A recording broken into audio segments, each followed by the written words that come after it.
Dr. Subi will continue from the last discussion. We had covered the teenage, the early age section.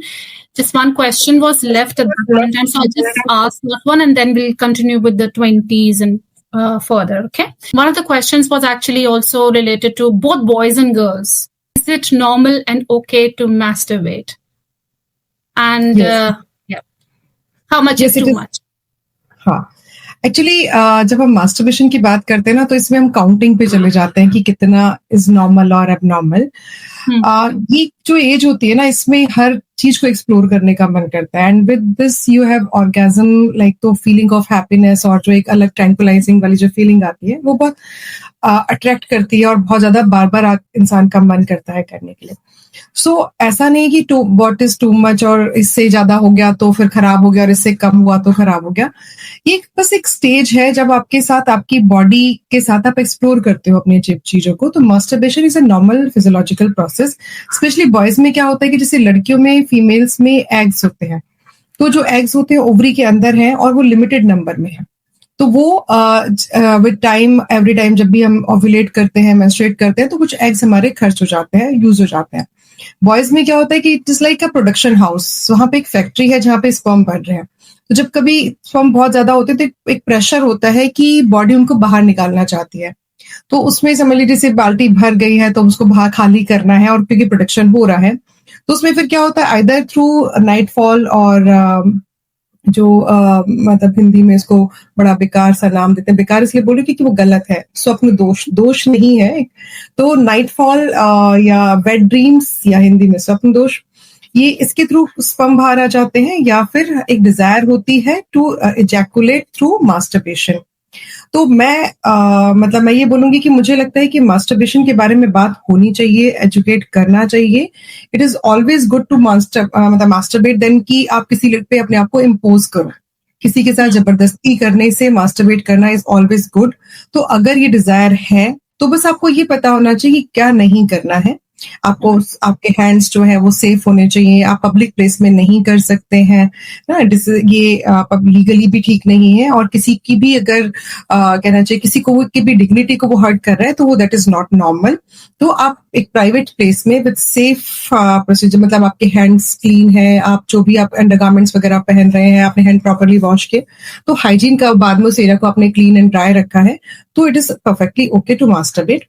कितना abnormal है इसको हम कहते हैं, अगर एबनॉर्मल किसी भी चीज में, जैसे ओसीडी में होता है कि आपका दिमाग उससे बाहर नहीं निकल रहा, बार बार लॉक चेक करने जा रहे हो, बार बार आप सोच रहे हो कि हैंड वॉश कर लेते हैं, दैट इज ओसीडी.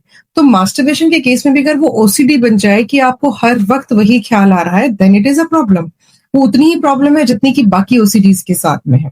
बहुत सारे लोगों को ये लगता है कि इसकी लत पड़ जाएगी. जब भी शादी भी होती है, लोग सेक्सुअली एक्टिव होते हैं, स्टार्टिंग में उनका दिमाग उसमें रहता है, बट धीरे धीरे उन्हें समझ में आता है it is a normal process, ये मेरे हाथ में है, कंट्रोल में है, मैं कभी भी कर सकता हूँ. This is the time to focus on my studies, मेरा करियर, मेरी एग्जाम्स. लेकिन अगर आप किसी चीज को रोकते हो तो उसको जैसे ही मौका मिलता है कि कोई नहीं है चलो फटाफट कर लेते हैं, फिर उसका दिमाग इसी में रहता है, मौका कब मिलेगा, मौका कब मिलेगा. उसे पता है इट इज ईजी, मैं जब चाहूं कर सकता हूँ, बस मुझे अपने वॉशरूम में जाना है और मैं कर सकता हूँ. तो उससे दिक्कतें उल्टा कम होती हैं क्योंकि वो उसको पता है कि ये नॉर्मल चीज है, की जा सकती है. तो it is in my control. तो अभी इस पे ध्यान हटाते हैं, अभी पहले पढ़ लेते हैं. अदरवाइज इसी पे ध्यान लगा रहता है कि कब मौका मिलेगा, कब मौका मिलेगा. तो मुझे लगता है कि अगर हम चाहते हैं कि सच में ऐसा रहे कि लोग इसको इसकी आदत ना बनाए, इसे दिमाग हटा के रखें, तो इसको छोड़ दीजिए. जैसा हो रहा है छोड़ दीजिए. बता जरूर दीजिए कि ये कोई बीमारी नहीं है मास्टरबेट करना. लोग, मैं स्कूल्स में जाती हूँ एंड बिलीव मी, लोग ऐसा बोलते हैं मास्टरबेट कर, अब तेरी हाइट नहीं बढ़ेगी, तू तो कभी बाप नहीं बनेगा, है ना. अच्छा, पंजों पे खड़ा होके, मतलब ऐसे हील्स को अप करके अगर आप मास्टरबेट करते हो तो लंबाई बढ़ जाएगी.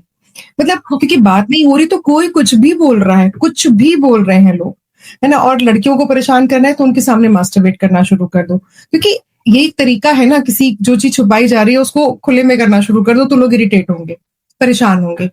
और दूसरी बात ये भी कि मास्टरबेशन सिर्फ लड़के नहीं करते, लड़कियां भी करती हैं, उनमें भी फीलिंग होती है, बट लड़कियों की फीलिंग नॉर्मली सप्रेस्ड होती है और उनमें कुछ ऐसा है कि इजैकुलेट नहीं होता, तो इसलिए उनमें उतनी डिजायर नहीं होती नॉर्मली जितनी कि मेल्स में, लड़कों में होती है.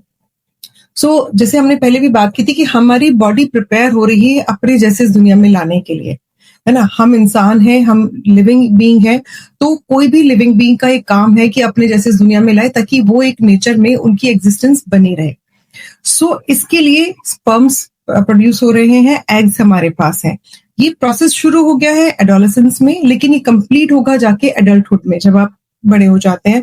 जैसे मैंने पिछली बार भी कहा था, आपका ब्रेन का वो हिस्सा डेवलप हो जाता है जहाँ आप लॉजिकल थिंकिंग पे काम करते हैं, जहां पर आपको पता होता है कि आपने मतलब आप ये क्या कर रहे हैं, पीयर प्रेशर में नहीं कर रहे।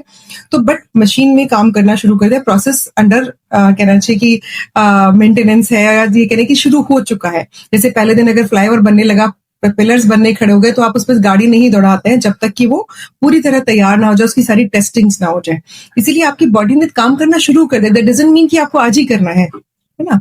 आप अपनी डिजायर, अपनी चीजों को संभालिए और ये समझिए कि ये कहीं नहीं जाने वाले। आपके बॉडी के ये पार्ट, आपके डिजायर, आपके स्पर्म अब आपकी बॉडी में आपके साथ चलने वाले हैं। तो ऐसी कोई जल्दी नहीं आ रही है, ऐसी कोई भाग नहीं हो रही है कि नहीं मैंने आज नहीं किया तो पता नहीं क्या हो जाएगा।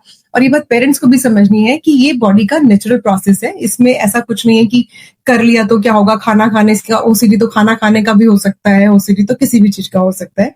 तो बॉडी की रिक्वायरमेंट है, बॉडी अपने आप डिजाइन कर माइंड को करती है। तो ज्यादा रोकने से चीजें उल्टा मुझे लगता है प्रेशर आता है कि करना है। True. And moving on to now to the age when you start having sex as well. First question there is it safe to have sex when you're having periods? Okay. देखो, periods पे sex होना मतलब safe और unsafe के लिए बता रही हूँ। ऐसा कुछ भी मतलब मेडिकली कोई ऐसी चीज नहीं कि नहीं आप नहीं कर सकते हो या कर सकते हो। It is okay to have sex in periods, but because ये सामने वाले की कंसेंट बहुत जरूरी है। वो पेन में तो नहीं है, वो कितना कंफर्टेबल है। तो अगर हम कोई भी, क्योंकि सेक्स किसी अकेले इंसान की मर्जी से नहीं होता, इसमें दो लोग इन्वॉल्व होते हैं, दोनों का कंसेंट और दोनों का कंफर्ट जरूरी है। तो ये कोई मेल डिसाइड नहीं कर सकता कि नहीं सेक्स कर सकते हैं तो मुझे करना ही है। ये हमेशा एक कंसेंशुअल एक्ट है। अगर फीमेल कंफर्टेबल है, उसको पेन नहीं है, तो बिल्कुल कर सकते हैं, कोई दिक्कत वाली बात नहीं है। अब बेटर होता है कॉन्डोम यूज करें, क्योंकि ऐसे में थोड़ा सा बस एक रहता है कि एक तो थोड़ा सा मैसी होता है, फीमेल पेन में है तो उसको पे वो एक मतलब इम्पोज ना किया जाए कि नहीं करना है, किया जा सकता है, डॉक्टर कह रहे हैं नहीं। दूसरा ये भी है कि कभी कभी ये इसमें इन्फेक्शन के चांसेस अगर थोड़े से ज्यादा होते हैं, तो अगर आप प्रॉपर वो नहीं ले रहे हैं, क्योंकि यूट्रस का माउथ खुला हुआ है, हालांकि ये नहीं क्योंकि यूट्रस से तो फ्लश भी हो रहा है, ऐसा कुछ नहीं। तो अगर प्रॉपर हाइजीन मेंटेन कर रहे हैं तो कोई सच मेडिकली मुझे नहीं इसमें कोई वो नेगेटिव दिखाई देता, और ना मैंने इसे कभी पढ़ा है कि नहीं करना चाहिए। और उसमें प्रेगनेंसी हो सकती है क्या अगर पीरियड्स के टाइम में कर रहे हो सेक्स? तो नॉर्मली प्रेगनेंसी जो होती है ना, वो जब होती है जब आप ओव्यूलेट करते हो। तो इस साइकिल में ओव्यूलेट आप मिड साइकिल करते हो। नॉर्मली पीरियड्स आने के अप्रोक्सीमेटली अगर बैकवर्ड जाए तो 14th डे के अराउंड आपने किया होगा, क्योंकि जिस दिन ओव्यूलेशन होता है अप्रोक्सीमेटली ये फिक्स सा ही नंबर है कि उसके 14th डे पे पीरियड स्टार्ट होते हैं। तो अगर हम बैकवर्ड जाएं तो हमें समझ में आता है कि कब हमारा ओव्यूलेशन हुआ। लेकिन दिक्कत तब होती है कि जब आपकी साइकिल बहुत छोटी है।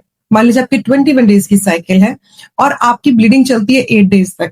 तो अगर आप 8th डे कर रहे हैं, तो अगर आप बैकवर्ड जाएंगे तो 7th डे आपको मतलब आपका ओव्यूलेशन हो गया है। तो फिर पीरियड्स में चांसेस हो सकते हैं प्रेगनेंसी होने के। नॉर्मली अगर साइकिल की लेंथ ठीक होती है और आपकी ब्लीडिंग साइकिल जो है, ब्लीडिंग का जो फ्लो है वो 3 से 4 दिन रहता है, तो फिर ऐसे चांसेस नहीं होते। बट ये मतलब बहुत कैलकुलेटिव वो होता है कि आप पहले काउंट करें कि आपको ओव्यूलेशन कब पड़ रहा है। तो ओव्यूलेशन के कम से कम 3-4 डेज पहले और 3-4 डेज बाद सेक्स नहीं करना चाहिए। उसमें उस पीरियड में फर्टिलिटी ज्यादा होती है। ओके, आपने कॉन्डम की बात किया, तो अगर contraceptives for example, which one is the safest? Condom तो अगर मेन ना यूज करना चाहते हो, क्या फीमेल्स कोई प्रोसीजर ले सकती हैं? There are some tablets also available, but there are many contraceptives. Which one would you suggest is the best? देखो, ये सब ना एक तरह से इसको हम कहते हैं कैफेटेरिया अप्रोच। आप कैफेटेरिया में जाते हैं, आपका मन कैपेचिनो का कर रहा है या आपका लाटे का कर रहा है या आप कोल्ड कॉफी पीना चाहते हैं, ये हमेशा कैफेटेरिया अप्रोच होती है। हम आपको बता देते हैं कि इसमें क्या है, आपको इससे क्या फायदा हो सकता है, प्रोज एंड कॉन्स बता सकते हैं, आपकी रिक्वायरमेंट क्या है। बहुत सारे लोगों को मैथ होता है कि जो टैबलेट होती हैं, जैसे 28 डेज की टैबलेट है, तो हमारे हस्बैंड तो 4 दिन के लिए आए तो हमने तो उन दिनों खा लिया तो हमारा तो ठीक हो गया, हम क्यों खाएं पूरा महीना। बट टैबलेट्स जो होती है वो हार्मोन्स हैं, और हार्मोन में एक लेवल मेंटेन ब्लड में रहेगा, तभी ओव्यूलेशन नहीं होगा, मतलब एग्स बाहर नहीं निकलेंगे और आपकी फर्टिलिटी प्रिजर्व रहेगी, मतलब नहीं होगी फर्टिलिटी आपको। लेकिन अगर आप एक दिन खा रहे एक दिन नहीं खा रहे तो हार्मोन का लेवल मेंटेन नहीं रह रहा ब्लड में, तो ओवरी को तो पता नहीं है ना कि आप खा रहे हो, क्योंकि उस दिन वो होने वाला था, ओव्यूलेशन होने वाला था उस दिन, आपका वाला बाहर से जो एक्सटर्नल हार्मोन दिया था उसका लेवल तो डाउन था, ओव्यूलेशन हो गया, आप बड़े खुश हैं, मेडिसिन खा रहे हैं। तो जैसे मेडिसिन की बात करें तो मेडिसिन में सबसे इंपॉर्टेंट है कि आप उसके साथ कितना रिलीजियसली उसको खा रहे हैं, उसके साथ एक डिसिप्लिन है, उसका टाइम और डे फिक्स होता है, आपको उसी हिसाब से खाएंगे। अगर आप टैबलेट मिस करते हैं तो आप, अगर आपको लगता है कि आप इसके साथ आपकी मतलब कहना चाहिए कि आप उतने वो नहीं है, आपकी विल पावर, या आपको लगता है कि वो याद नहीं रहने वाला है, तो फिर उनके लिए टैबलेट ठीक नहीं है। लेकिन जिनको पता है कि वो बहुत अच्छे से डिसिप्लिन वे में खा सकते हैं तो टैबलेट बहुत अच्छी है। टैबलेट खाने का एक और ये होता है कि आपको थोड़ी सी हिस्ट्री ले लेना चाहिए, कि मेडिकल स्टोर से खरीदने की बजाय आपको ये समझना चाहिए कि आपकी, जैसे कि कुछ कॉम्प्लिकेशन होते हैं, किसी को डीप वेन थ्रोम्बोसिस होता है, कभी कभी ओवेरियन सिस्ट बनने के चांसेस होते हैं, वेट गेन के थोड़े से चांसेस रहते हैं क्योंकि बॉडी में ब्लोटिंग होती है। तो हमें ना ये पता होना चाहिए कि क्या प्रोस हैं क्या कॉन्स हैं। तो अगर मुझे लगता है कि मेरी फैमिली में कोई हिस्ट्री रही है तो बहुत सारी जगहों पे हम टैबलेट्स नहीं भी देते हैं, तो फर्स्ट टाइम डॉक्टर की सलाह से लेना चाहिए। कॉन्डोम एक ऐसी चीज है जिसे, इसको हम 2-3 तरह से देखते हैं कि बैरियर मेथड है, बैरियर बना देता है कि स्पर्म आपकी वजाइना में नहीं जाएंगे, तो वो अंदर यूट्रस और ओवरी तक नहीं पहुंचेंगे। तो बैरियर मेथड में कॉन्डोम बेस्ट है। कॉन्डोम में अच्छी बात यह है कि तो आपका फर्टिलिटी तो रोक ही रहा है, साथ साथ आपको इन्फेक्शन से भी, एसटीडी से भी प्रिवेंट कर रहे हैं। तो आप कोई भी मेथड यूज कर रहे हैं उसके साथ कॉन्डोम यूज कर लीजिए, तो उससे आपको हमेशा एक बेनिफिट रहेगा कि आपकी कोई इन्फेक्शन से भी आपको प्रिवेंटेड होगे अगर आप नहीं चाहते हो। तो बैरियर मेथड में लड़कियों के पास डायफ्राम होता है, डायफ्राम यूज करते हैं। फीमेल कॉन्डोम भी आते हैं, हालांकि इनके फेलियर रेट्स हैं, फेलियर रेट कॉन्डोम के भी हैं, उसमें से लीक कर सकता है, कभी रप्चर कर सकता है, तो फेलियर रेट होते हैं। कभी कभी लोग लेट यूज करते हैं तो प्रीकम में भी स्पर्म आ जाता है, तो फेलियर रेट सभी चीजों के हैं। तो बैरियर मेथड होता है। इसके अलावा कुछ टैबलेट्स भी लोग यूज करते हैं कि वजाइना में डाल देते हैं, वो एब्जॉर्ब कर लेती हैं सीमेन को, और वो स्पर्मिसाइडल उसमें होता है जिससे कि स्पर्म्स डेड हो जाते हैं, तो आगे नहीं जा पाते। फिर उसके बाद अगर हम इसके आगे जाएं तो यूट्रस में प्लेस कर देते हैं हम IUCD, intra uterine contraceptive devices. कुछ मेडिकेटेड होती हैं, कुछ नॉन मेडिकेटेड होती हैं, मतलब कुछ हार्मोनल होती हैं, कुछ में कॉपर होता है। तो कॉपर काम करता है कि वो फिर अगेन एंटीस्पर्मिसिडल होता है, ओवा को भी नहीं आने देता है उसमें, मतलब ओविसिडल भी होता है। तो साथ में जब यूट्रस के अंदर कोई कॉपर्टी होती है तो वो इम्प्लांटेशन को प्रिवेंट करती है, मतलब अगर गलती से फर्टिलाइजेशन हो गया तो यूट्राइन जो कैविटी है उसको इम्प्लांट नहीं होने देगी, क्योंकि उसमें ऑलरेडी कुछ रखा हुआ है। तो हर किसी का अपना अपना रोल है कि वो क्या कर रहा है। तो ये इंट्रायूट्राइन डिवाइसेस करती हैं। मेडिसिन का मैंने आपको बता दिया, इंजेक्शंस आते हैं, इंजेक्शंस के अलग साइड इफेक्ट्स होते हैं। पोस्ट लैक्टेशन जो होता है उसमें नॉर्मली हम इंजेक्शन प्रेफर करते हैं, क्योंकि इसमें पीरियड्स इरेगुलर होते हैं, और इसका गोली जो टैबलेट्स खाई जाती हैं, ये ओरल कॉन्ट्रासेप्टिव्स जो होती हैं, इससे मिल्क की जो ब्रेस्ट मिल्क होता है इसकी क्वांटिटी और क्वालिटी पे थोड़ा सा फर्क पड़ता है। तो हम 6 मंथ तक अवॉइड करते हैं टैबलेट्स देना, उसके लिए दूसरी पिल्स दी जाती हैं या इंजेक्शन प्रेफर करते हैं।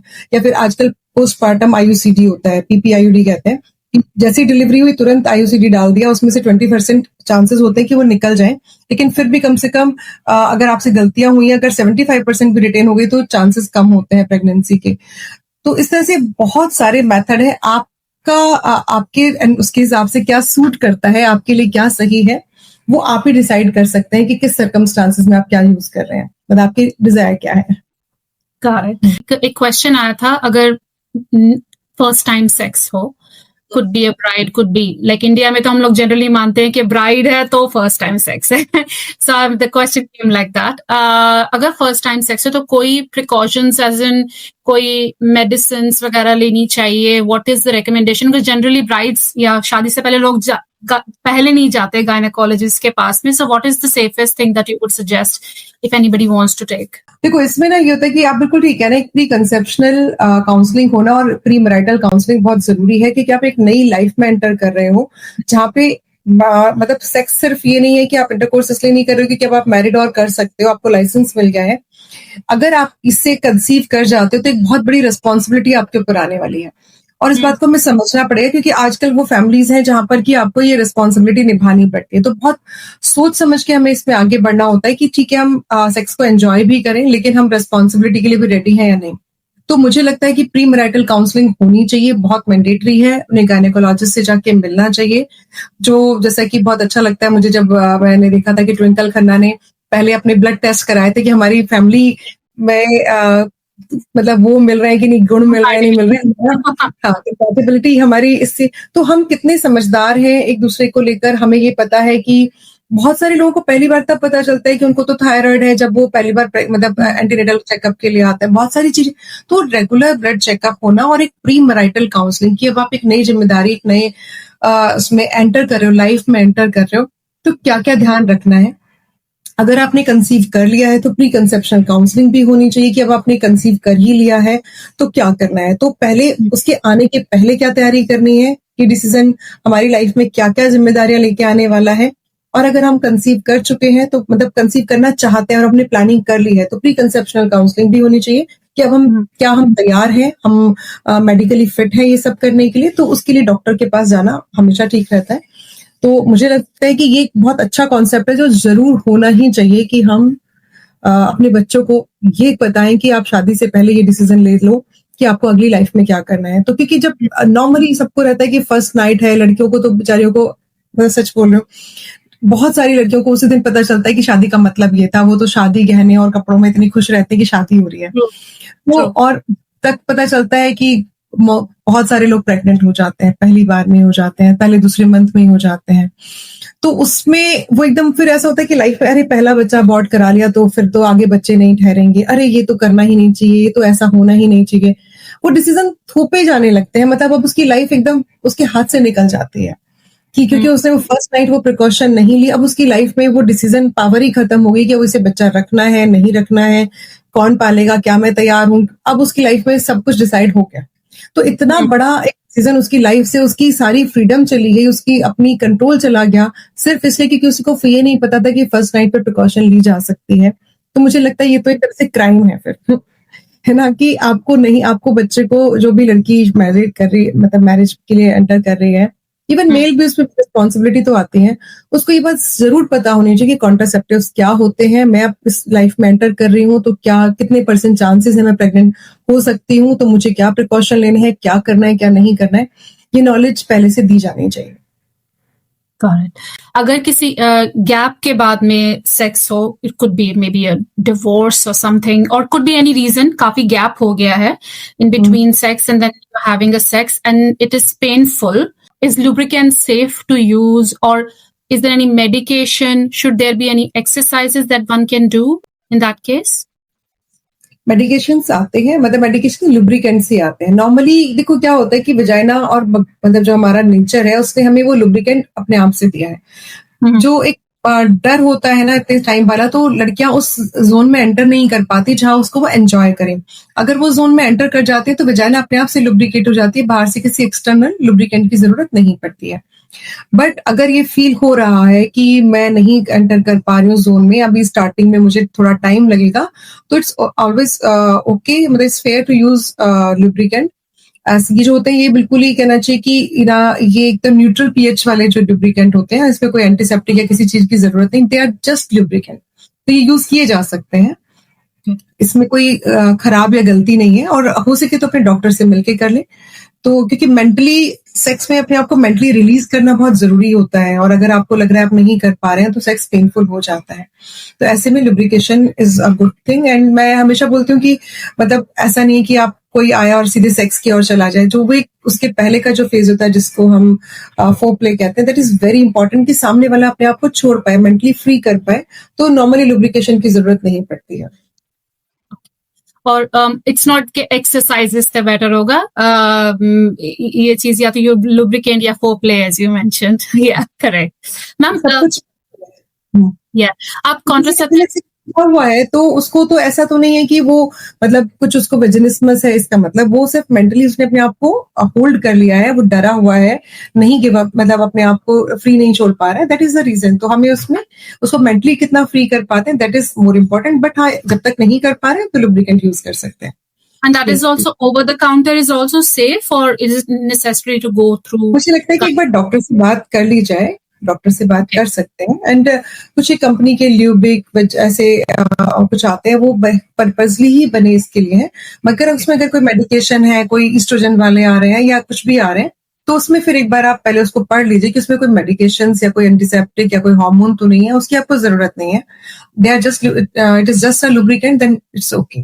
नॉट दैट कि आपने कोई ऑयल लगा लिया, कोकोनट ऑयल वगैरह, ऐसा वैसा कुछ नहीं। It has to be medicated lubricant. पहले लोग कोकोनट ऑयल यूज करते थे, और मतलब जो कोकोनट ऑयल होता है अगर वो सही से बना हुआ है, मतलब आजकल तो उसमें भी इतने केमिकल और इतना मिलावट है कि आप नहीं कह सकते कि वो केमिकल फ्री है।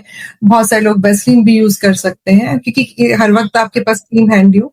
तो ऐसा कोई कभी कभी यूज करने में, क्योंकि आप ज्यादातर इसको आउटर रिंग पे लगाते हो स्किन के, तो उससे स्किन थोड़ी सॉफ्ट हो जाती है, आप अंदर नहीं डालते हो उसको। तो कभी कभी ये यूज करने में, मतलब कोकोनट ऑयल अगर वो सच में नेचुरल कोकोनट ऑयल है तो कोई दिक्कत नहीं। बस मुझे प्रॉब्लम है कि केमिकल्स बहुत ज्यादा यूज नहीं करने चाहिए। True true. आप कॉन्ट्रासेप्टिव्स की बात कर रहे थे। वैसेक्टमी मेन में या फीमेल में, दोनों में से क्या बेटर है? अगर आप अगर आई थिंक वैसेक्टमी अगर मेन करवाएं तो वो तो परमानेंट हो जाएगा, right? So what exactly is the best method if you don't want to have any kids? देखो, हमेशा ना ये सारा बर्डन हमेशा एक फीमेल पे डाला गया। अगर उसकी भी ट्यूबेक्टमी होती है तो वो भी परमानेंट ही है।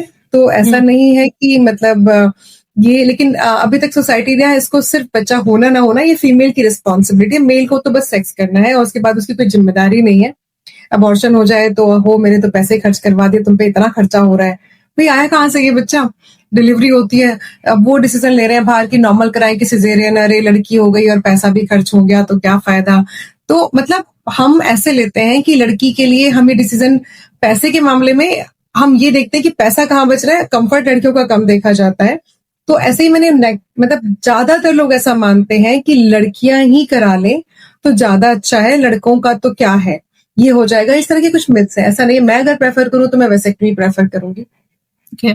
हाँ, तो अगर ट्यूबेक्टमी और वेसेक्टमी का ऑप्शन हो तो मुझे लगता है कि वेसेक्टमी ज्यादा सही ऑप्शन है।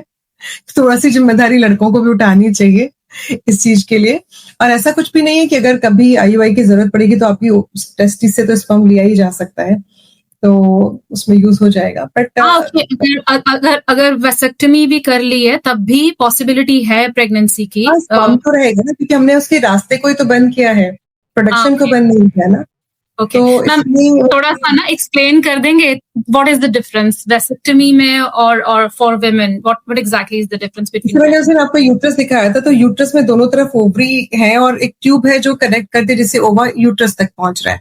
तो ट्यूबेक्टमी में उस ट्यूब को कट कर देते हैं जिससे कि ओवा यूट्रस तक नहीं पहुंचेगा, तो वो अब रास्ता ही बंद हो गया है दोनों तरफ से। तो इधर उसमें कुछ एक लूप अच्छे से टाइट वो बना देते हैं, रिंग पहना देते हैं जिससे कि वो रास्ता हमेशा के लिए बंद हो जाए, या उसको कट करके दोनों एंड्स को टाई कर देते हैं ताकि अब ओवा वहां तक पहुंचेगा ही नहीं। अगर ओवा यूट्रस में नहीं पहुंचा तो फिर फर्टिलाइजेशन होगा ही नहीं। मेल्स में क्या है कि जो टेस्टिस है वहां से स्पर्म और जो उसका बाहर निकलने का रास्ता है, उस रास्ते में हमने क्लिप कर दिया, कट कर दिया, तो उसमें उसे वेसेक्टमी कहते हैं, ताकि स्पर्म प्रोडक्शन तो हो रहा है लेकिन वो बाहर नहीं निकल रहा है स्पर्म। तो दैट मीन्स कि अब स्पर्म जो है वो बाहर नहीं आएंगे, तो इसका मतलब आपको प्रेगनेंसी नहीं होगी, क्योंकि स्पर्म और ओवा जरूरी है फर्टिलाइजेशन के लिए। विदाउट फर्टिलाइजेशन तो एम्ब्रियो नहीं बनेगा। तो आइदर हम स्पर्म को आने से रोक दें या फिर हम ओवा को यूट्रस तक पहुंचने से रोक दें। ओके एंड मैम, एक और क्वेश्चन था, because we were talking about lubricant as well, why does sex feel like friction or burn sometimes? What could be the reason? Friction or burn? Friction मतलब friction अगर feel हो रहा है या burning sensation feel हो रही है, what could be the reason that while having sex? Okay, तो अगर देखिए दो रीजन है। अगर लुब्रिकेशन प्रॉपर नहीं हो रहा है फीमेल के साथ, या बहुत लंबे टाइम तक अगर लॉन्ग टाइम है, तो वो रबिंग ऑफ जो स्किन रबिंग से जो एनर्जी निकलती है, उससे हीट जो निकलता है, उसकी वजह से फ्रिक्शन फील हो सकता है।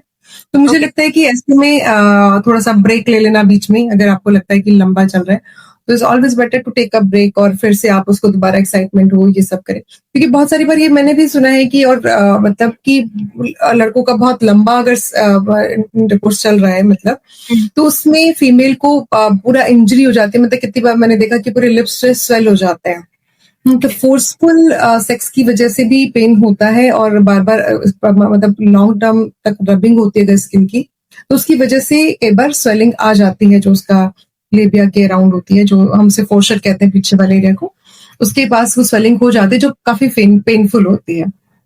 तो ऐसे में फिर एक रेस्ट इज बेटर कि फिर कुछ दिन तक सेक्स नहीं करें और उसके बाद फिर धीरे धीरे वापस से पेनिट्रेशन के लिए कोशिश करें, मतलब बहुत ज्यादा फोर्सफुल ना हो।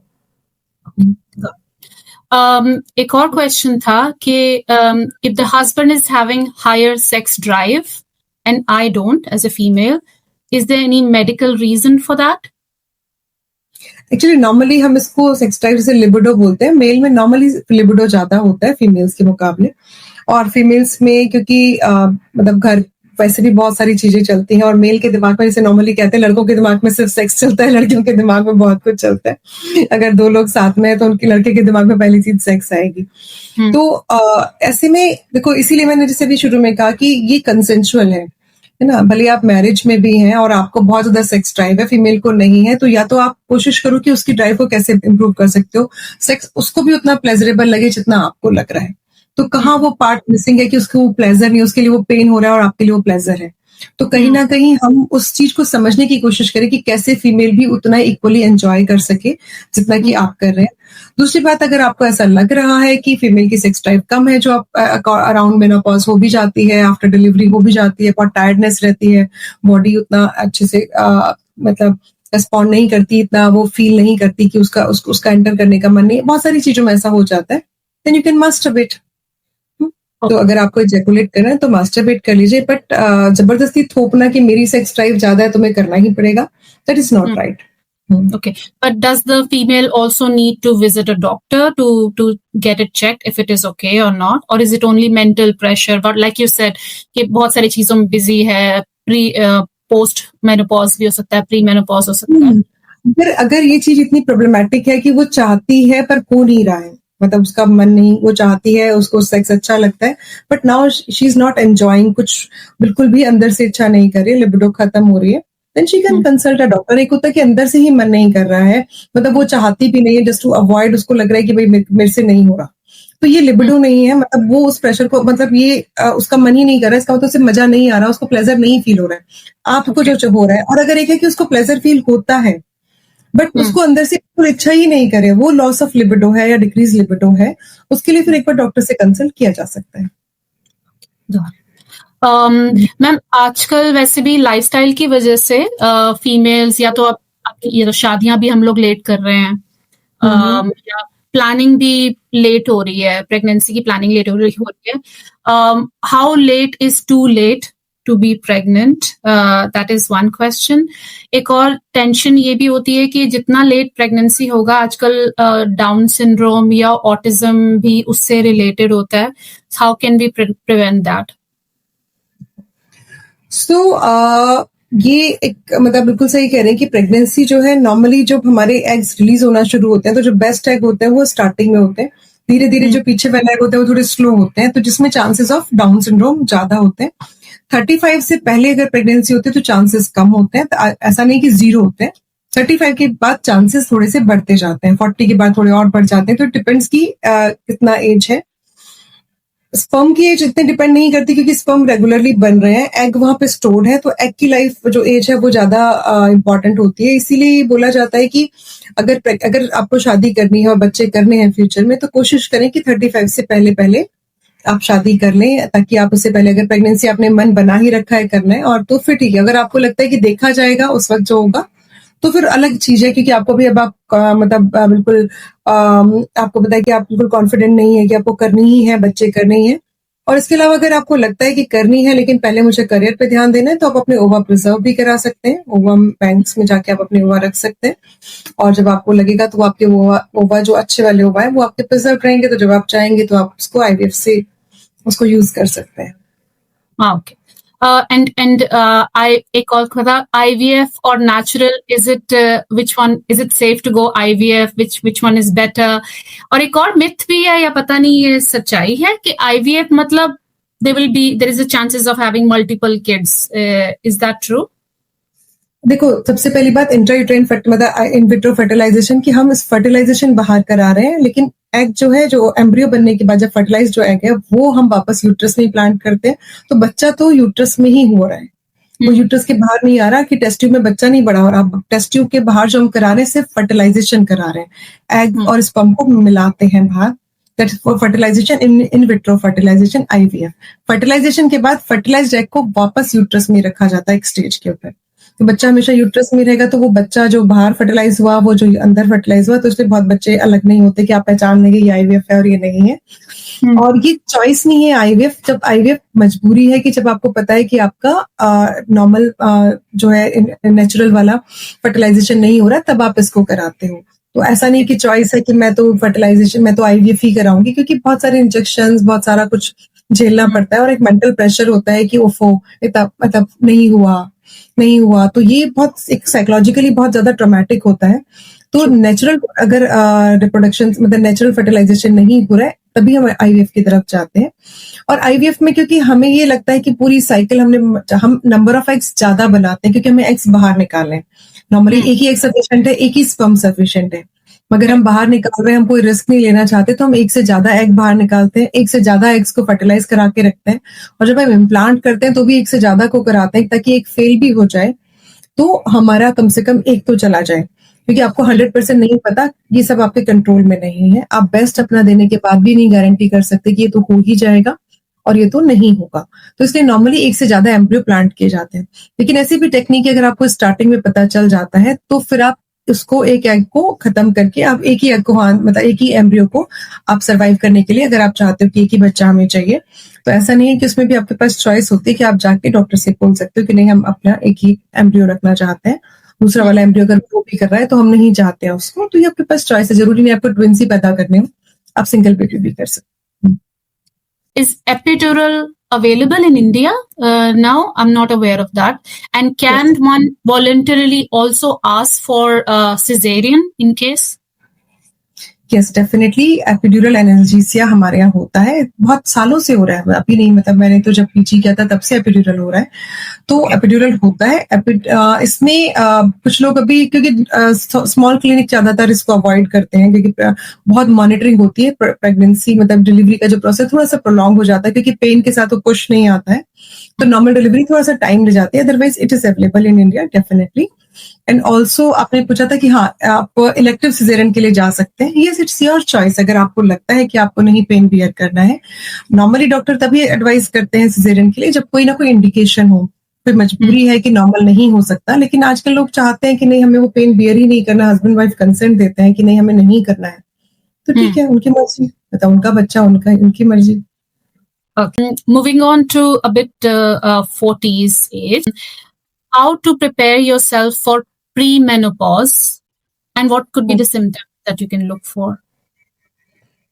So pre-menopause, or you better say perimenopause normally जैसे जैसे हमारे एग्स का जो क्वालिटी है थोड़ी कम होने लगती है, नंबर कम होने लगता है, तो हमारी बॉडी में एस्ट्रोजन का लेवल भी कम होने लगता है, हमारे जो फेमिनाइन हार्मोन है वो धीरे धीरे कम होने लगते हैं, तो जिसकी वजह से क्या होता है कि बॉडी में बहुत सारे चेंजेस हमें फील होने लगते हैं। नॉर्मली 40 के बाद ये बढ़ते चले जाते हैं। इसमें मेजरली अगर बॉडीली मतलब हम बाहर से देखें फिजिकल चेंजेस में, तो हेयर्स की थिनिंग होने लगती है, स्पार्स होने लगते हैं, स्किन थोड़ी सी थिन होने लगती है, स्किन थोड़ा सा नीचे लटकने भी लगती है, आपको लगेगा कि बहुत लूज हो रही है, फेस पे आपको रिंकल्स और ये सारी चीजें दिखाई देने लगती हैं। इसके अलावा जो मतलब बॉडी में फैट थोड़ा सा बेली के अराउंड ज्यादा डिपॉजिट होने लगता है, बीएमआर कम हो जाता है, तो जितना डाइट आप पहले रहे थे उसी सेम डाइट पे अब आपका वेट बढ़ना शुरू हो जाता है। तो बाहर से अगर हम चेंजेस की बात करें, जैसे ग्रेइंग ऑफ हेयर, जो मतलब कहते हैं एजिंग की निशानी, थोड़ा एज फास्ट होने लगती है, एजिंग फास्ट होने लगती है। इसके अलावा अगर हम मेंटली बात करें तो बहुत डिप्रेशन या फिर फ्रस्ट्रेशन, गुस्सा बहुत ज्यादा आना, बहुत इरिटेशन होना, बात बात पे परेशान हो जाना, और नींद कम आना, कभी कभी फेस एकदम लगता है कि बहुत गर्म हो रहा है, कभी लगता है ठंड लग रही है, तो टेम्परेचर कंट्रोल थोड़ा सा डिस्टर्ब हो जाता है, कभी कभी बहुत रोना आने लगेगा, मतलब आपका मूड स्टेबल नहीं रहता है, आपको हर थोड़ी देर में ऐसा लगता है कि मैं तो यूजलेस हूँ, मेरी लाइफ में किसी को जरूरत ही नहीं है, मैं ही क्यों सब करती रहूं, मेरे ही साथ ऐसा क्यों होता है। तो वो थोड़ा सा एक उस जोन में जाता है, क्योंकि आपकी बॉडी से कुछ लिया जा रहा है जो आपके पास था, तो वो एक मुझे मैं तो कहती हूँ क्रेविंग है कि उसके पास कोई चीज थी जो उससे ली जा रही है। तो बॉडी से कैल्शियम कम होने लगता है, तो स्पेशली ओल्ड एज में आप पहले सुनते होंगे कि कूल्हे की हड्डी टूट गई, तो हिप बोन फ्रैक्चर होना, रिस्क का फ्रैक्चर होना, वर्टिब्रा कोलैप्स होना, बोन पूरी कमर झुक जाती थी, पूरा ऐसे काइफोसिस हो जाता था। तो ये यहाँ पे बोन से कैल्शियम एकदम से बाहर निकलने लगता है, बोन स्पॉन्जी हो जाती हैं। इसके अलावा अगर हम देखें तो लिबिडो कम होने लगती है, पीरियड्स तो सेसेशन ऑफ मेंस्ट्रुएशन, तो धीरे धीरे मेंस्ट्रुएशन साइकिल जो है वो स्कैंटी हो जाएगा और जो लेंथ है वो बढ़ जाएगी, इरेगुलर मेंस्ट्रुएशन होने लगेंगे। ये सारी चीजें भी काफी कॉमन होती हैं। ये सारा जो है, इसको सबसे पहली जरूरत है कि इसको समझा जाए कि ये मैं अकेली नहीं हूं जिसके साथ हो रहा है, और ऐसा भी नहीं कि मैं बच जाऊंगी सबको हो जाएगा।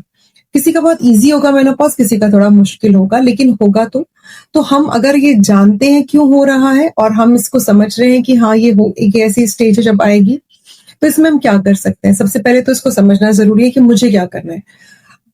अगर मैं जो सबसे ज्यादा बोलती हूँ कि 40 एक एज है जब आपके बच्चे भी बड़े हो जाएंगे और अब आपको अटेंशन नहीं देंगे, हस्बैंड भी क्योंकि वो हायर पोस्ट पे आने लगते हैं, जिम्मेदारियां बढ़ने लगती हैं, तो अगर वो जॉब में है कहीं भी है, तो वो एक टाइम होता है जब आप बहुत लोनली फील करते हो और कुछ आपके हॉर्मोन्स भी छोड़ के जा रहे हैं। तो मुझे लगता है एक लिस्ट बनाइए कि आपको आपकी हॉबीज क्या हैं, आपको क्या सबसे अच्छा लगता है। अगर आपको गाने सुनना पसंद है, गाना पसंद है, डांस पसंद है, कढ़ाई पसंद है, बुनाई पसंद है, पेंटिंग पसंद है, अपनी लिस्ट बनाइए कि क्या चीज आपको सबसे ज्यादा खुशी देती है, और थोड़ा सा काम अपनी खुशी के लिए करना शुरू कीजिए। थोड़े सेल्फिश हो जाओ, थोड़े सेल्फ केयरिंग हो जाओ, है ना। तो ये मान के चलो कि अभी तक आपने दूसरों को वो मौका दिया ही नहीं कि लोग आपके बारे में सोचे, आप ही दूसरों की चिंता कर रहे थे। अचानक से सब एक रातों रात नहीं बदल जाएगा कि सब आपसे पूछना शुरू करेंगे हम आपके लिए कुछ करें। ये शुरुआत भी आपको ही अपने से करनी पड़ेगी कि पहले मैं अपना ध्यान रखूंगी, मैं आज सुबह चाय नहीं बना सकती, मुझे रात में नींद नहीं आई है, तो यू टेक केयर। तो फैमिली को भी बात समझनी पड़ेगी कि इसका अगर ये पेरीमेनोपॉज में है तो इसका ये जेन्युइन है, इट इज रियल, ये कोई नाटक नहीं कर रही है। तो सेल्फ केयर आपके लिए सबसे इंपॉर्टेंट है कि नहीं मैं नहीं कर पा रही हूँ, मैं जब तक होता था मैं कर रही थी, अब नहीं कर पा रही हूँ, नहीं मेरी डांस क्लास है, मैं इसके लिए कोई सेक्रीफाइस नहीं करूंगी। अगर आपको लगता है तो आप अपने आप से कर लीजिए, मैं नहीं कर पाऊंगी। तो जब आप अपने आप को खुद वैल्यू करने लगते हैं ना, तो अपने आप को जो सेल्फ एस्टीम को अपना ध्यान रखने लगते हैं, तो बहुत सारी चीजें तो मैनेज हो जाती है। फिर वो जो फील होते हैं ना कि कोई रहेगा, कोई मेरा केयर करेगा तो ही मैं ठीक रहूंगी, नहीं करेगा तो नहीं, मैं अपनी केयर खुद करूंगी। अभी तक मैंने सबको दिया, अभी मेरी बारी है। तो अपनी मेंटल हेल्थ के लिए मेडिटेशन, योगा, एक्सरसाइज, ताकि आपकी बॉडी में जैसे अगर मैं छोटी छोटी एक्सरसाइज भी कर रही हूँ तो ब्लड का फ्लो बढ़, कैल्शियम डिपोजिट होने लगता है और मेरी बोन्स हेल्दी रहती है। तो कैल्शियम कैसे मेरी बॉडी में बढ़ेगा, विटामिन डी मुझे लेना है। अगर बाथरूम में जाना है तो कोशिश करें कि भाई बार लगा हो जिसे आप पकड़े, ताकि फिसल के सबसे ज्यादा बाथरूम में लोग गिरते हैं इस टाइम। तो बार हमेशा होना चाहिए ऐसी जगहों पे जहां आपको लगता है कि चोट लग सकती है। थोड़ा ओवर प्रिकॉशंस हो जाइए, बार बार झुकने की बजाय बैठ के खड़े होइए ताकि वर्टिब्रा पे प्रेशर नहीं आए। तो ये छोटी छोटी चीजें हैं कि जो आपको करनी ही चाहिए, मतलब जैसे अपने आप को एंगेज रखना है, सेल्फ केयर पे ध्यान रखना है। अगर आपको लगता है हेयर्स की थिनिंग हो रही है तो डर्मैट से मिलिए, पीआरपी कराइए। फेस में आपको जो भी लगता है, कोलेजन लेना है, कोई और ट्रीटमेंट लेना है, तो आप कैसा दिखना चाहती हैं, कोई पाप नहीं है अच्छा दिखना। इस उम्र में देखो क्या करने बैठ गई है, नहीं, मुझे अपने आप के लिए अच्छा दिखना जरूरी है क्योंकि उससे मेरा कॉन्फिडेंस बिल्ड होता है। तो ये कोई दूसरा डिसाइड नहीं करेगा आपको कैसा दिखना चाहिए, क्या पहनना चाहिए, क्या करना चाहिए, क्या नहीं करना चाहिए। बोले तो दुनिया को सेल्फिश, है ना। उस दुनिया ने कभी आपको कोई तमगे नहीं देने हैं, कोई आपको ट्रॉफी नहीं मिलने वाली। आप जिंदगी भर भी ये कर लीजिएगा तो भी कुछ नहीं होने वाला है।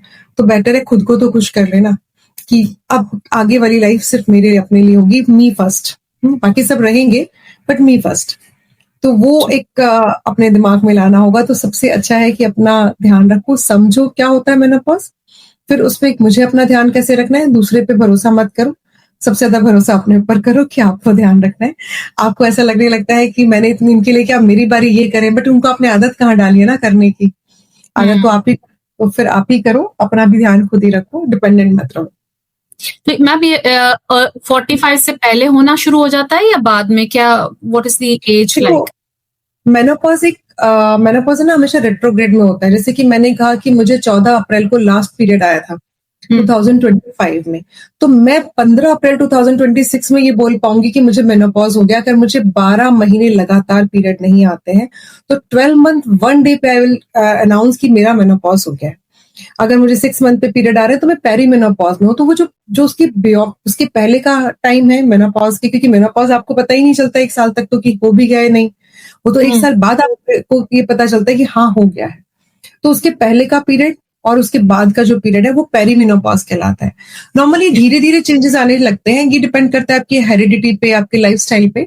40 के बाद चेंजेस दिखने शुरू हो जाते हैं। मेनोपॉज ऐसा नहीं होता कि खट आज खत्म, है ना, वो प्रोसेस है, बहुत स्लो प्रोसेस है, कभी कभी फास्ट भी हो जाता है। तो पेरीमेनोपॉज वाला जो फेज है 35 के बाद कभी भी शुरू हो सकता है, नॉर्मली 40 के बाद होता है। हाँ, ओके। और जैसे कि प्रेगनेंसी होती है तो उन दिनों में हम अपनी बड़ी केयर करते हैं, सप्लीमेंट्स लेते हैं, मोस्टली दिमाग में होता है कि बच्चे को भी चाहिए होगा, आयरन सप्लीमेंट होगा, कैल्शियम वगैरह, मल्टीविटामिन्स। पेरीमेनोपॉज के लिए भी कोई सप्लीमेंट्स लेने चाहिए क्या, खुद की केयर करने के लिए? हाँ, जैसे मैंने अभी आपको बताया ना, कैल्शियम, मल्टीविटामिन्स ये लेते रहना चाहिए। Omega 3 fatty acid free radicals के जो होते हैं ये इन सब के लिए बिल्कुल लेते रहना चाहिए। और ये टाइम है जब स्पेशली विटामिन डी, कैल्शियम जरूरी है। अगर आपको लगता है कि अपने रेगुलर टेस्ट कराइए, थायराइड की प्रॉब्लम है तो थायराइड के लिए मेडिसिन लीजिए, ईयरली अपने चेकअप कराइए। स्पेशली सबसे जरूरी है मेमोग्राफी कराते रहिए। अगर आप 35 प्लस है तो एवरी 3 ईयरली कराइए। अगर कोई फैमिली हिस्ट्री है और कभी ऐसा कोई शक है तो फिर ईयरली कराइए। अपना सर्वाइकल स्क्रीनिंग कराइए, मतलब जो यूट्रस का जो माउथ होता है उसकी स्क्रीनिंग कराइए, जिसको कि हम पैप्समियर या आजकल हम इसको लिक्विड बेस्ड साइटोलॉजी कहते हैं, एलबीसी, वो कराते रहिए। तो ये बहुत जरूरी है क्योंकि हमें फीमेल में सबसे ज्यादा चांसेस होते हैं ब्रेस्ट कैंसर और सर्वाइकल कैंसर की। तो उसकी हमेशा इसकी स्क्रीनिंग बिल्कुल शुरू करा दीजिए आफ्टर 35। तो ये चीजें हैं जो सेल्फ केयर का सबसे इंपॉर्टेंट पार्ट है। और कुछ ना कुछ एक्सरसाइज और लाइफस्टाइल जरूर अपना ध्यान रखिए।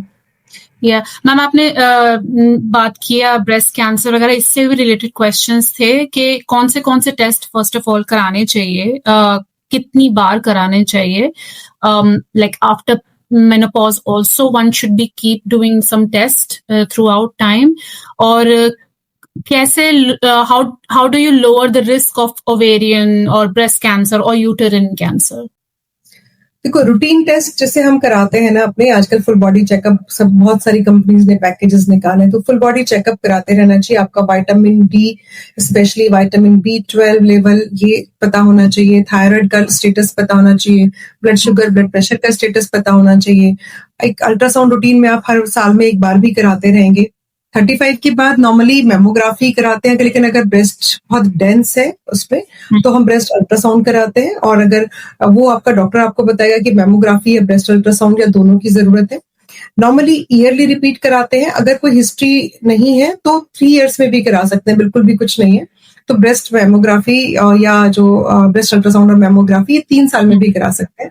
बट मैं हमेशा रिकमेंड करती हूँ कि क्यों नहीं ईयरली ही करा लेते हैं आपका सर्वाइकल स्क्रीनिंग। और ये अगर मान लीजिए मेनोपॉज हो गया, उसके बाद ब्लीडिंग फिर भी कभी कभी हो रही है, तो दैट इज अलार्मिंग साइन। तो गायनेकोलॉजिस्ट से मिले। ऐसा मत सोचे कि 12 मंथ्स तक एक पीरियड फ्री इंटरवल हुआ आफ्टर 40 कभी भी और उसके बाद फिर ब्लीडिंग हुई तो पोस्ट मेनोपॉजल ब्लीडिंग है। फिर एक बार डॉक्टर को जरूर कंसल्ट कर लो कि क्यों हो रहा है, ये नॉर्मली नहीं होना चाहिए। और pap smear test also that needs to be done for how long? हाँ, पैप स्मीयर टेस्ट मैंने बताया ना कि अगर कुछ भी हिस्ट्री नहीं है तो भी ईयरली कराते रहने में कोई नुकसान नहीं है। ओके। भी कराते हैं इसमें HPV जो वायरस है, HPV के लिए भी टेस्ट आजकल आने लगा है। तो उसमें HPV स्ट्रेन के लिए भी पता चल जाता है कि कौन सा जो HPV है अगर है तो क्या उसके कितने % चांसेस हैं कि उसमें वो कैंसर के लिए रिस्पॉन्सिबल होता है। तो वो वाला टेस्ट भी आजकल होता है। तो अगर लगता है कोई शक है पैप स्मीयर में कुछ आया तो वो भी कराया जा सकता है। What's hormone replacement therapy, which is HRT, and why is it required? Who should take it? Who should avoid it? देखो, HRT ना एक बहुत ही मतलब बहुत सारी चीजों में इसमें डिबेटेबल है कि लेना चाहिए नहीं लेना चाहिए। तो क्योंकि आपकी बॉडी से एस्ट्रोजन क्या है, तो ये लोग एस्ट्रोजन मतलब HRT में नॉर्मली 2 तरह का होता है कि एक तो हम सिम्टोमेटिक ट्रीटमेंट दे रहे हैं, किसी को हॉट फ्लैशेस बहुत ज्यादा हो रहे हैं, स्लीप डिस्टर्बेंसेस बहुत ज्यादा हो रहे हैं, तो एक तो वो चीज है कि हम उस पर्टिकुलर चीज को ट्रीट कर रहे हैं। दूसरा है कि हम हार्मोन्स को धीरे धीरे स्लोली विड्रॉ करते हैं। तो पहले हम हार्मोन्स देते हैं जो हार्मोन बॉडी में एक्चुअली बन रहे थे अब नहीं बन रहे, तो वो हार्मोन्स आपको बाहर से दिए जा रहे हैं और फिर धीरे धीरे उनको टेपर करके बंद करते हैं। लेकिन इसमें बड़े सारे इफ एंड बट्स होते हैं कि जैसे अगर मान लीजिए कुछ लोग जैसे ईस्ट्रोजन ज्यादा देने से कई बार अगर ईस्ट्रोजन सेंसिटिव रिसेप्टर्स हैं ब्रेस्ट में तो कैंसर के चांसेस तो नहीं हो जाएंगे, एंडोमेट्रियल कैंसर के चांसेस तो नहीं हो जाएंगे। तो सबके बड़े सारे व्यूज होते हैं। तो कभी भी HRT ऐसे रैंडमली नहीं लेना चाहिए, डॉक्टर से कंसल्ट करके लेना चाहिए। अगर सिम्टम्स बहुत ज्यादा नहीं है तो जरूरत नहीं पड़ती है, लेकिन अगर सिम्टम्स हैं काफी हैं और लग रहा है कि वो नॉर्मल चीजों से ठीक नहीं होंगे तो फिर HRT हमेशा डॉक्टर के सुपरविजन में ले सकते हैं। ये आपका पर्सनल डिसीजन नहीं है, ये डॉक्टर का डिसीजन होना चाहिए। जैसे बोन मैरो डेंसिटी आपने कराई बहुत ज्यादा कम है, कार्डियक कुछ चीजें होती हैं जिसमें जो ईस्ट्रोजन के बाद जिनके चांसेस बढ़ जाते हैं, ऐसी बहुत सी चीजें। तो ये एक रिस्क बेनिफिट रेशो देखा जाता है कि क्या इससे रिस्क होने वाला और क्या बेनिफिट है, तो उसको वे करके ही फिर हम डिसाइड करते हैं कि HRT देनी है या नहीं देनी। मैम एक क्वेश्चन आया है ब्लैडर लीकिंग के ऊपर और दोनों का आया है, जिनका एक की पोस्ट प्रेगनेंसी से रिलेटेड ऑल्सो कि प्रेगनेंसी हो चुकी है और ब्लैडर लीकिंग का प्रॉब्लम है तो फिर क्या करना चाहिए उसके लिए, पहला तो ये। और एक उनमें से ये भी है जिनकी प्रेगनेंसी कभी भी नहीं हुई और उनको ब्लैडर लीकिंग का अगर प्रॉब्लम आ रही है स्पेशली पीरियड्स के टाइम पे, क्या करना चाहिए उसमें? हम इसको बोलते हैं स्ट्रेस यूरिनरी इनकॉन्टिनेंस, यानी जैसे ही एब्डोमिनल स्ट्रेस बढ़ता है, कफिंग स्नीजिंग पे सबसे ज्यादा यूरिन लीक होने के चांसेस होते हैं। ये पोस्ट मेनोपॉजल बहुत कॉमन है, पोस्ट प्रेगनेंसी बहुत कॉमन है। इसमें क्या होता है कि जो आपकी जो पेल्विक फ्लोर की मसल्स है वो लूज हो जाती है, तो उसकी वजह से ऐसा होता है। तो अगर आप स्टार्ट मतलब थोड़ा अर्ली एज में है, 30s या 40s में है, तब तक तो आप ब्रेस्ट जो कीगल एक्सरसाइज होती है जिससे पेल्विक फ्लोर मसल्स को आप थोड़ा स्ट्रेंथन कर सकते हो, तो वो एक्सरसाइज वगैरह से भी आप काम कर सकते हो। आजकल बहुत सारी मशीन्स भी आ रही है, कुछ चेयर वगैरह, एमसेला चेयर और ये सब भी आता है जिससे लोग उसकी स्ट्रेंथनिंग करते हैं। मैं 100% नहीं कहूंगी कि बहुत इफेक्टिव है या बहुत खराब है, लेकिन अगर यूज हो रहा है और हो सकता है इसके रिजल्ट्स लोगों को अच्छे लग रहे होंगे तो वो भी आता है।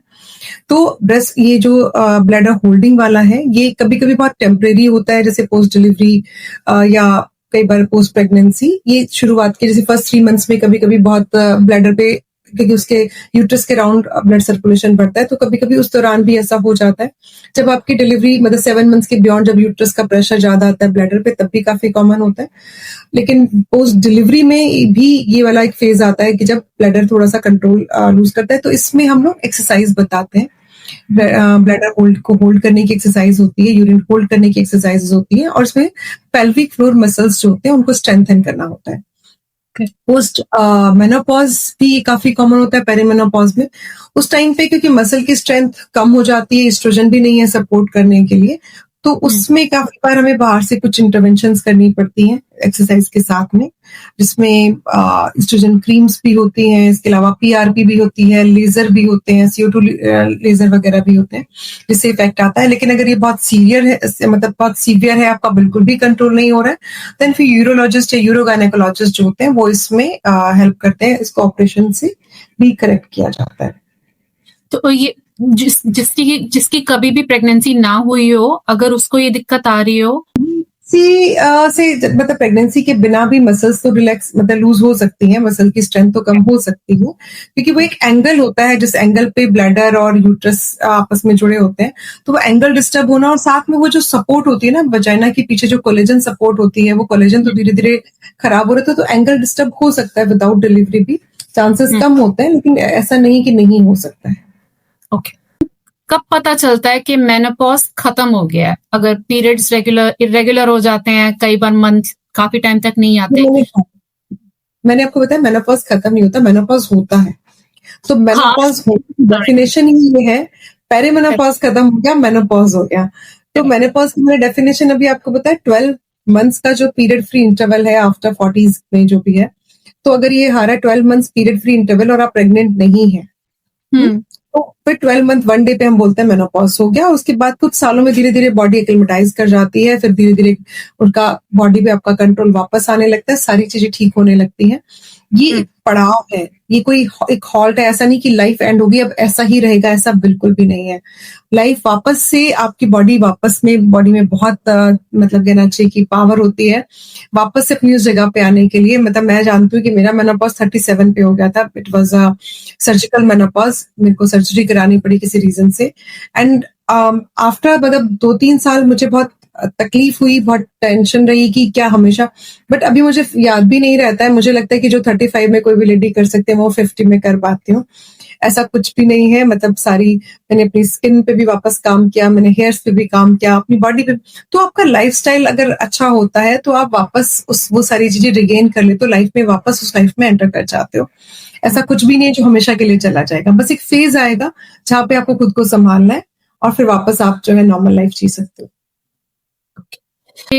मेनोपॉज के बाद में कुछ लोग यूट्रस रिमूव करवाते हैं और many people get their uterus removed due to complications. What complications are they and how can people prevent from it? देखिए, अगर कुछ कॉम्प्लिकेशन होगा तो आपकी बॉडी खुद ही बताएगी कि यूट्रस प्रोलैप्स हो रहा है, पोस्टमेनोपॉजल ब्लीडिंग हो रही है, आपको कोई पेन है, कुछ भी है।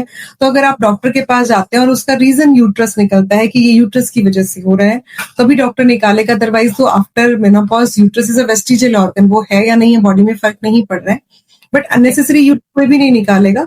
तो आपकी बॉडी कंप्लेन करेगी, उस कंप्लेन को दूर करने के लिए यूट्रस निकाला जाएगा।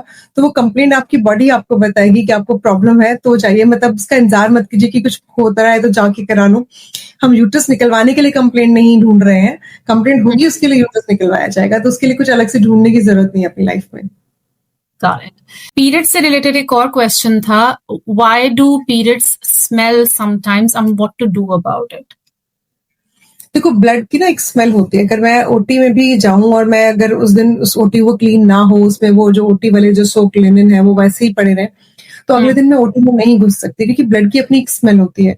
ब्लड में एक प्रोटीन भी होता है, ब्लड में आयरन भी होता है, तो जब वो एयर में आता है तो उसके साथ केमिकल रिएक्शन होती है जिसकी वजह से स्मेल आती है। तो वो चोट पे लगे वाले ब्लड से भी आएगी, वो ऑपरेशन में वाले ब्लड में निकले ब्लड से भी आएगी, और वो पीरियड्स में निकले ब्लड से भी आएगी, अगर वो कोई ब्लड वहां पर है।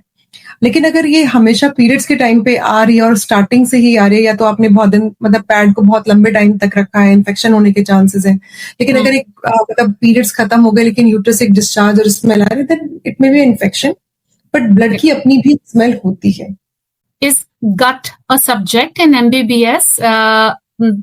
क्योंकि हर चीज आजकल गट से रिलेटेड आने लग गई है कि ये भी गट से रिलेटेड है, ये क्या, क्योंकि इसके बारे में क्या गायनेकोलॉजिस्ट से बात कर सकते हैं? Is it a subject in MBBS? Subject MBBS में एक्चुअली हर रोज कुछ नया मिल रहा है ना। जैसे अभी अब कहते हैं ना कि बेली ब्रेन एक्सिस जो है, ये पहले हम लोग के टाइम में नहीं था, लेकिन अब तो सब कुछ गट में है कि सारे जो एंजाइम है वो ब्रेन को कंट्रोल करते हैं। अभी तक था ब्रेन गट को कंट्रोल करता है, बट अभी ये कहते हैं कि जो हमारी बॉडी में जितने गुड बग्स बैड बग्स जो भी हैं हमारे, मतलब उतने हैं कि हमारी बॉडी में जितने नंबर ऑफ सेल्स है उससे ज्यादा हमारी बॉडी में बैक्टीरिया है, फ्रेंडली बैक्टीरिया जो होते हैं, जो हमारे लिए बॉडी के लिए जरूरी है। वो डिसाइड करते हैं कि हमारी बॉडी कैसे वर्क करेगी। तो जो ये बेली ब्रेन एक्सेस है जिसपे आजकल बहुत बात हो रही है, तो मैं I am not the right person, क्योंकि हम गायनी में वो सब नहीं पढ़ते हैं। बट हाँ, जितनी नॉलेज जो एक थोड़ा बहुत मतलब जितना पढ़ के अभी बाद में पढ़ने से हो रहा है उतना ही समझ में आता है। हमारे टाइम में ये नहीं पढ़ाया गया था। Okay okay ma'am, do men also have hormonal changes which could affect the sex life? Boys में जैसे लड़कियों में मेनोपॉज होता है, लड़कों में एंड्रोपॉज होता है। तो एंड्रोपॉज लेकिन बहुत लेट एज में होता है कि जब आपका प्रोडक्शन ऑफ स्पर्म्स जो है वो कम हो जाता है, सीमेन कम प्रोड्यूस होता है, बट ये बहुत लेटर एजेस में होता है। नॉर्मली लड़कों की सेक्स ड्राइव जो है वो जल्दी से कम नहीं होती है, उनमें रहती है sex drive. Damn lucky them.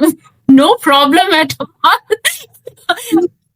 मुझे अगले जन्म में लड़का ही बनाओ भगवान। बहुत हो गया। At what age should we start explaining about sex to our kids and how do we do that? What's the correct way of doing that? देखो, ऐसी कोई एज नहीं होती। अगर मैंने पहले भी कहा कि हम सेक्स की बातें रोज कर रहे हैं, अगर मैं ये बताती हूँ कि देखो मेरे घर में तुम्हारी बेटा तुम्हारी बहन आई है, मतलब तुम्हारी मम्मी प्रेग्नेंट है, एक घर में बेटी आई है, कैसे मैं बता रही हूँ? मैं यही बता रही हूँ ना, मैं उसके सेक्स ऑर्गन देख के तो बता रही हूँ कि ये बहन है या भाई है। जब मैं उसको धीरे धीरे बड़ा हो रहा है, अपनी बॉडी में हो रहे चेंजेस को देख रहा है, तब अगर मैं बॉडी पार्ट्स के नाम बता रही हूँ, वो सेक्स एजुकेशन ही है। मैं उसको यह बताती हूँ आईज, नोज, माउथ, पर मैं ये नहीं बताती कि इसको ब्रेस्ट कहते हैं, इसको चेस्ट कहते हैं, गुड बैड, बस या इस बॉडी पार्ट्स के नाम बताना भी सेक्स एजुकेशन है। तो राइट वे में अगर सारी चीजें शुरू से की जाए तो हम सेक्स एजुकेशन धीरे धीरे बताते हैं. फिर बॉडी में हो रहे चेंजेस एडोलेसेंस में जो बता रहे हैं, this is also a part of sex education. फिर जब वो बड़ा हो रहा है, हम नाइट फॉल के बारे में, लड़कियों में मेंस्ट्रुएशन के बता रहे हैं, that is also a part of sex education, है ना. तो इस स्टेप वाइज चलेगा. एक दिन में आप उसको सारा सेक्स नहीं पढ़ा सकते, उसे भी समझ नहीं आएगा और आप भी नहीं समझा पाएंगे. बट स्लोली चीजों को जैसी है वैसा बताना इज इम्पोर्टेंट, है ना. अगर आपको लगता है कि कुछ चीजें ऐसी हैं कि जो अभी बताने से इसको समझ नहीं आएंगी, तो हम उसको बोल सकते हैं कि ये इतना पार्ट समझ लेते हैं, इसके बाद वाला पार्ट समझाने के लिए अभी थोड़ा सा और बड़े हो जाओ, है ना, तो आपको समझ में आएगा कि क्या हो रहा है. तो आप लेकिन शुरुआत से अगर उसकी बॉडी खुद बता रही है उसको, आप बताओ नहीं बताओ, उसकी बॉडी तो बता रही है ना उसको, कि आपने कैसे पता बताया कि वो मेल है या फीमेल है, आपने कैसे बताया कि उसकी बॉडी में जो चेंजेस हो रहे हैं, लड़कियों की ब्रेस्ट में उभार आ रहा है, आपकी में नहीं आ रहा है या आपके में भी आ रहा है, तो ये भी तो बताना राइट टाइम पे जरूरी है. ये भी पार्ट ऑफ सेक्स एजुकेशन ही है. जैसे ही वो टीनेज में एंटर कर जाता है, आप उसे मास्टरबेशन, नाइट फॉल बता रहे हो, ये भी पार्ट ऑफ सेक्स एजुकेशन है. तो एक्चुअली बस इंटरकोर्स बताना सेक्स एजुकेशन नहीं है. कॉम्प्रिहेंसिव सेक्स एजुकेशन का मतलब है to understand your body, to understand why reproduction is important and how it is important to have know all about all your body, की आप इसका एक हिस्सा हो. एक पूरी साइकिल में आप इस वक्त कहाँ खड़े हो, उस साइकिल का क्या हर पार्ट जो है ना, मतलब इस पूरे एक साइकिल, लाइफ साइकिल का एक हिस्सा है, जिसमें आप अभी यहाँ खड़े हो, जब आप यहाँ होगे तो आपका क्या रोल होगा, जब आप यहाँ होगे तो आपका क्या रोल होगा. ये समझाने जो है स्लोली उसको समझ में आना, क्योंकि उसकी बॉडी में चेंजेस उसी हिसाब से हो रहे हैं. तो हर स्टेप पे उसको थोड़ा थोड़ा बताना इज इम्पोर्टेंट. एंड एक PCOS PCOD से भी रिलेटेड था. Why does that happen? Is there a way to prevent it? Basically मैं ये नहीं कह सकती कि is there a way to prevent और treat this, because we can only manage. Lifestyle एक बहुत बड़ा रीजन है पीसीओएस होने का. पीसीओएस होने का सबसे पता पॉलीसिस्टिक ओवेरियन सिंड्रोम. पॉली मतलब बहुत सारी, सिस्ट मतलब स्मॉल वाटर फिल्ड वैक्यूल्स जिसको कहते हैं हम लोग, ऐसे बलून, छोटे बहुत tiny balloons of water field balloons है, ओवरी के अंदर है. पॉलीसिस्टिक ओवेरियन सिंड्रोम का मतलब होता है ग्रुप ऑफ अनरिलेटेड सिम्टम्स, बहुत सारे सिम्टम्स हो रहे हैं. तो पॉली मतलब ओवरी के अंदर स्मॉल टाइनी बलून्स बन गए छोटे छोटे, और वो मार्जिन के अराउंड है, और साथ में आपके बहुत सारे सिम्टम्स हैं. थिनिंग ऑफ हेयर है, पिंपल्स आ रहे हैं, फेस पे हेयर, फेशियल हेयर का आ जाना, वेट गेन हो जाना, पीरियड्स का इरेगुलर हो जाना, ये सारे अनरिलेटेड सिम्टम्स आपकी बॉडी में दिखाई दे रहे हैं. That means you are having PCOS. Lifestyle बहुत ज्यादा इंपॉर्टेंट है. जैसे मैंने पहले भी बताया था, 4 थिंग्स है लाइफस्टाइल का मतलब आपकी स्लीप, आपकी एक्सरसाइज, आपकी डाइट और आपका स्ट्रेस लेवल. तो ये कैसे मैनेज होता है? बहुत ज्यादा जंक फूड्स खाना, बहुत ज्यादा केमिकल्स बॉडी में डालने से आजकल ये बहुत ज्यादा बढ़ गया है. उसको पूरी तरह ठीक किया जा सकता है ऐसा मैं नहीं मानती हूँ. मुझे लगता है कि ये प्रिवेंट किया जा सकता है. एक साइकिल है, एक विशियस साइकिल है, इसको तोड़ के और वापस हार्मोन्स को स्टेबलाइज करना, दिस इज इम्पोर्टेंट. तो आप पीसीओएस के किस स्टेज पे हैं अभी? आप हर पॉलीसिस्टिक ओवरी भी पीसीओएस नहीं होती और सारे सिम्टम्स हैं. तो ये डॉक्टर अपने एक्सपीरियंस से और अपनी नॉलेज से डिसाइड करता है कि हम इसको किस कैटेगरी में रखते हैं, ओके, कैसे हम इसको मैनेज कर सकते हैं. मैम मेरे सारे क्वेश्चन अभी कंक्लूड हो गए. Thank you so much.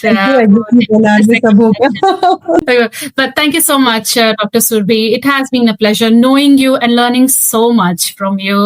I hope it helps a lot of women, children as well, and parents. Take care of yourself. Thank you so much for everything that you're doing. Also this podcast and other things that you're doing as well. Take care. Bye.